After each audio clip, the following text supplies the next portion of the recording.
On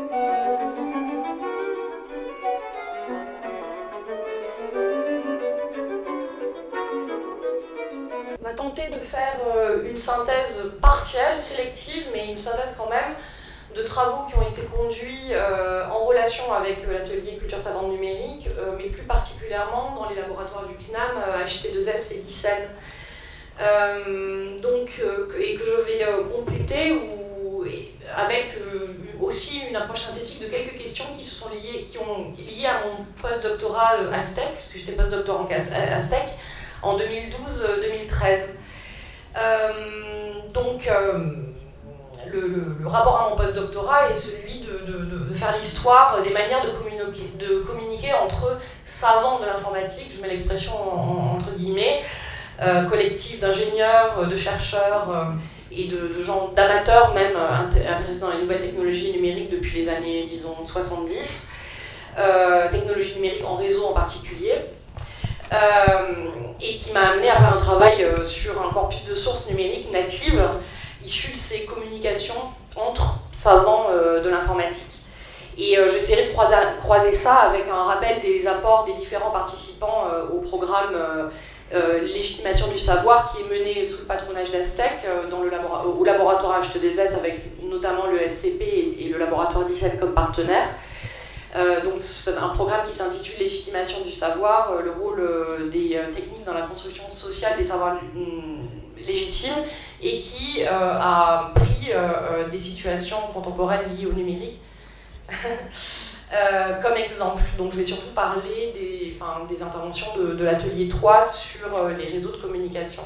Donc au croisement de ces deux fils de recherche se pose la question de l'entrée des technologies numériques et des technologies numériques de réseau plus particulièrement, je pense au bouquet de réseaux qui constitue Internet, dans le champ du savoir public.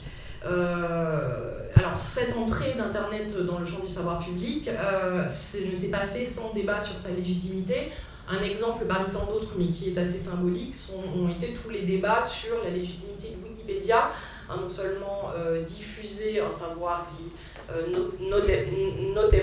notable, je fais une traduction littérale de l'anglais, c'est-à-dire reconnu, appuyé sur des références, des sources citées par des sources secondaires, etc. Oui, donc Wikipédia, c'est un bon exemple de ça.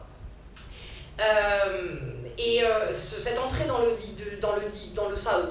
le champ du savoir public s'est accompagnée de ces débats sur un nouveau radical, si vous voulez, alors qu'on a une tradition dans la construction des réseaux numériques qui peut se voir beaucoup plus en longue durée, de tradition d'accompagnement, d'encadrement des processus de production du savoir.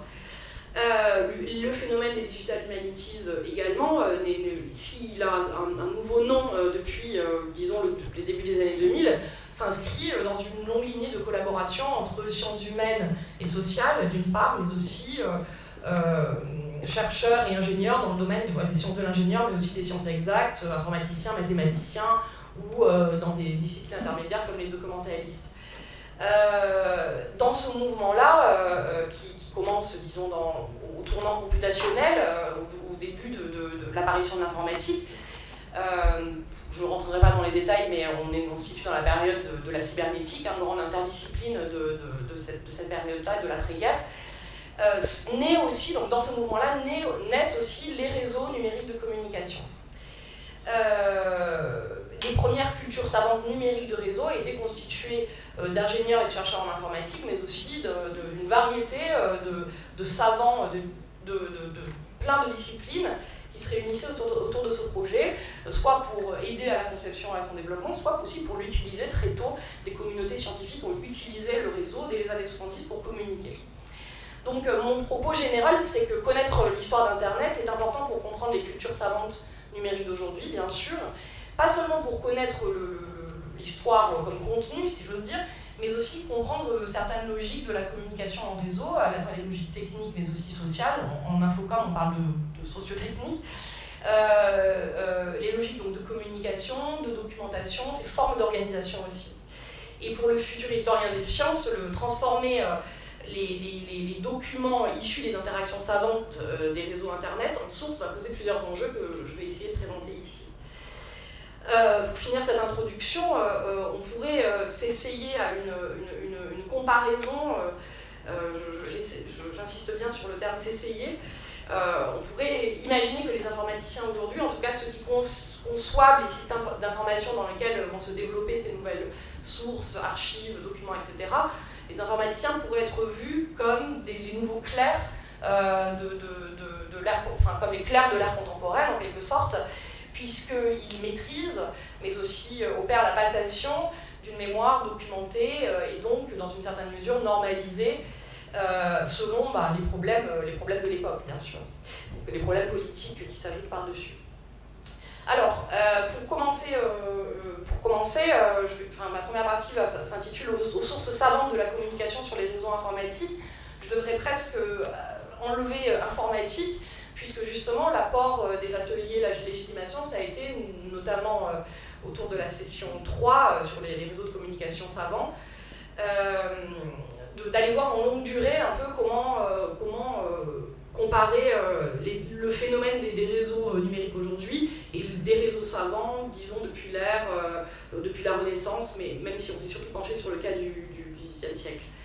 Alors, pour introduire ça,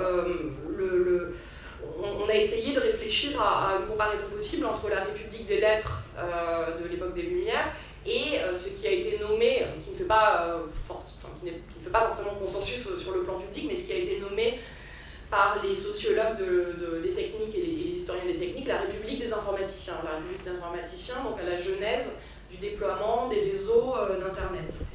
Alors pour cela, je vous propose de faire un petit pas en arrière en rappelant un petit peu ce que Jeanne Pfeiffer nous a présenté dans cet atelier-là à propos des formes de la communication savante, et en particulier à propos des journaux qui émergent, des journaux savants qui émergent au XVIIIe siècle. Son propos sur la circulation des savoirs, les échanges documentaires, la propagation des idées, mais aussi la possibilité de débattre pas de manière médiatisée, enfin médiée par une technique matérielle de communication qui est le journal, trace des trajectoires comparatives extrêmement intéressantes. Donc l'exemple des journaux savants plus particulièrement illustre le développement de processus de communication à partir d'une diffusion à la fois spatiale, bien sûr dans l'espace, mais aussi éditoriale, avec le développement de nouvelles techniques de sélection de l'information, de curation, excusez mon anglicisme, mais de sélection, de choix, d'évaluation aussi, mais aussi d'adaptation par rapport au public, au lecteur idéal ou au public réel.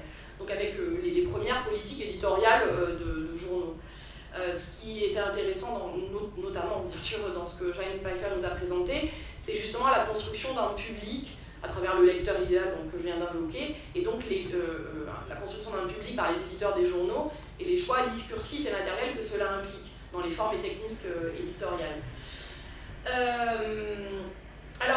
Dans la construction d'un public sur des réseaux numériques de communication ne se réfléchit évidemment pas du tout à la même échelle. Cependant, si on revient à la genèse, on peut poser des questions similaires à cette république scientifique dite idéale des informaticiens à la genèse d'Internet. Je cite notamment Patrice Flichy, idéal parce qu'un certain nombre de conditions techniques, financières, mais aussi politiques et intellectuelles étaient réunies pour former des collectifs d'ingénieurs et de chercheurs qui avaient énormément de liberté dans leur manière de développer ce projet expérimental qui était le réseau informatique. On ne parlait pas vraiment encore de numérique à l'époque, mais on n'en parlait pas en ces termes-là, réseau informatique de communication. Alors, je ne vais pas vous refaire toute l'histoire d'Internet, mais je voudrais me concentrer sur une des formes communicationnelles très très importantes qui a accéléré le développement des réseaux Internet, et forme que j'ai pas mal étudiée, qui est celui de la forme épistolaire. Alors, on ne parle pas d'épistolaire, c'est aussi une analogie qu'il faut prendre avec précaution, mais c'est une analogie qui me semble utile justement pour penser sur la longue durée la communication savante à travers les réseaux. En effet, très rapidement sur les réseaux se sont développées des formes donc de courrier électronique, comme vous connaissez tous, interindividuel, mais aussi collectif.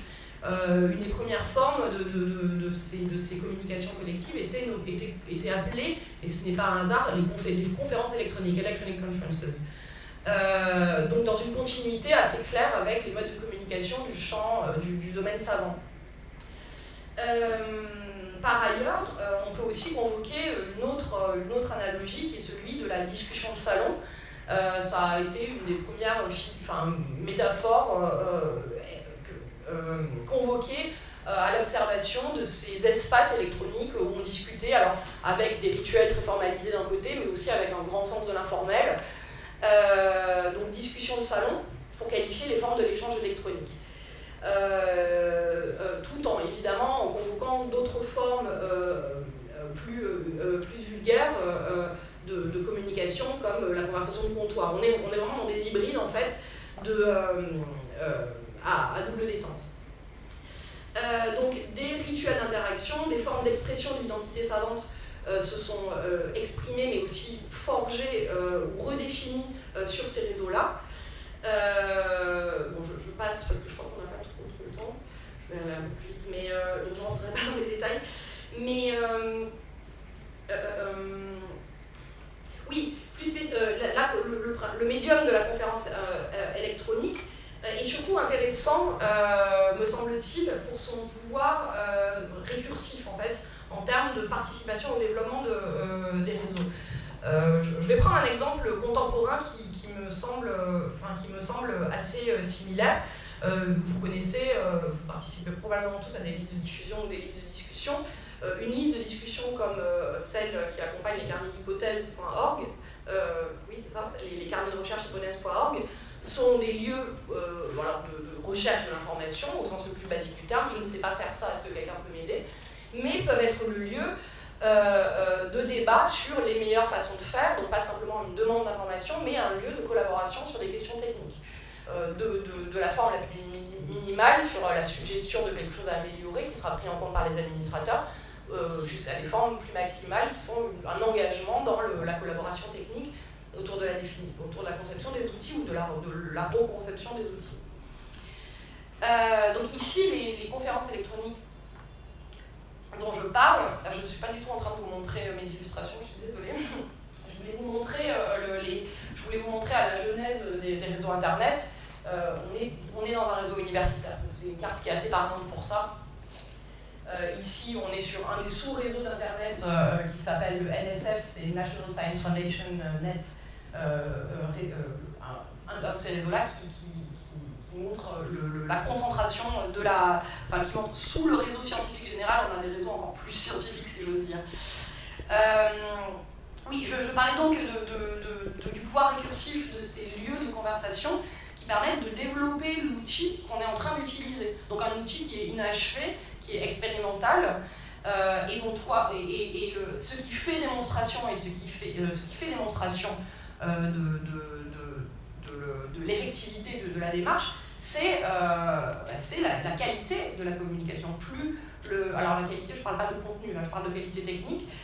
Mieux on pourra communiquer, plus facilement on pourra communiquer sur les réseaux.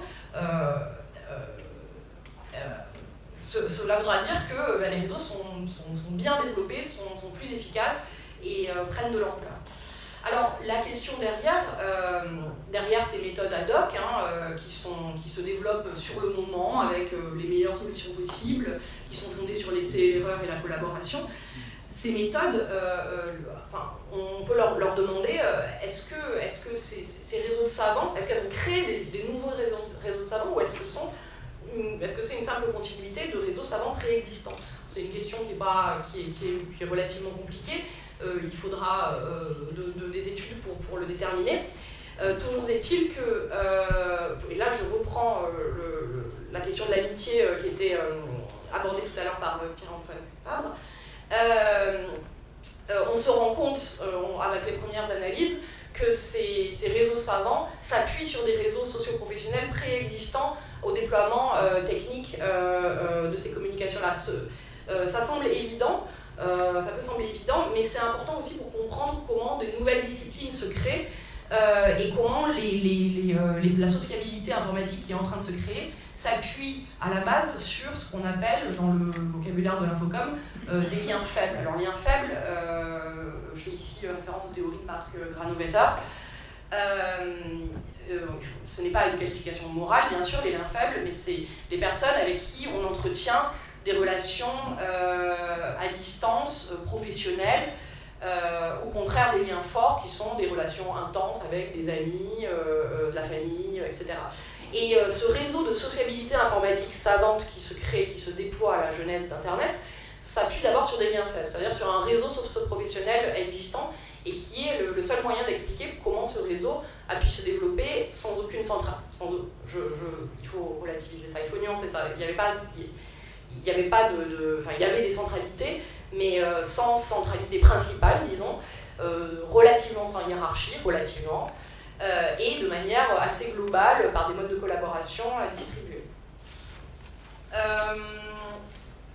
Alors, les origines savantes de l'Internet ont pour corollaire la diffusion d'un modèle ouvert de la science, puisque à la fois l'épistémologie et l'idéologie des pratiques de développement d'Internet, en tout cas dans ces 20 premières années, mais on pourrait sûrement généraliser à toute son histoire, se fondent sur une généalogie, une pensée des systèmes ouverts, nourris par des trajectoires de pensée à la fois scientifiques, mais aussi hybrides, puisque liées à l'ingénierie et à l'industrie, des systèmes de télécommunication et de développement de l'informatique. Alors je vous renvoie, si ça vous intéresse, à l'ouvrage tout juste paru de l'historien Andrew Russell, sur justement l'évolution de ces modèles dits ouverts dans les systèmes techniques. Et qui commence au XIXe siècle et qui se termine avec Internet. Cette tension entre ouverture,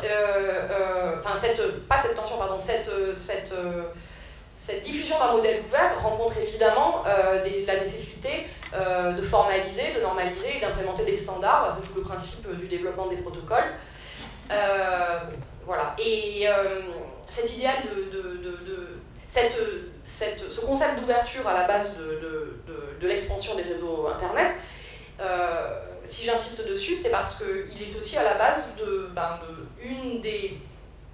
un des principes des humanités numériques, mais aussi de ce qui serait un nouveau paradigme de la science aujourd'hui, qui est justement la science ouverte, et qui s'appuie sur l'idée de la disparition des intermédiaires dans la fabrication et la diffusion des contenus et méthodes scientifiques, une sorte de fabrique des sciences au quotidien, des réseaux qui permettent de diffuser les contenus mais aussi les méthodes, enfin les ressources mais aussi les méthodes, de faire mieux communiquer non seulement les spécialistes mais aussi les spécialistes avec des gens d'expertise différentes, voire des profanes.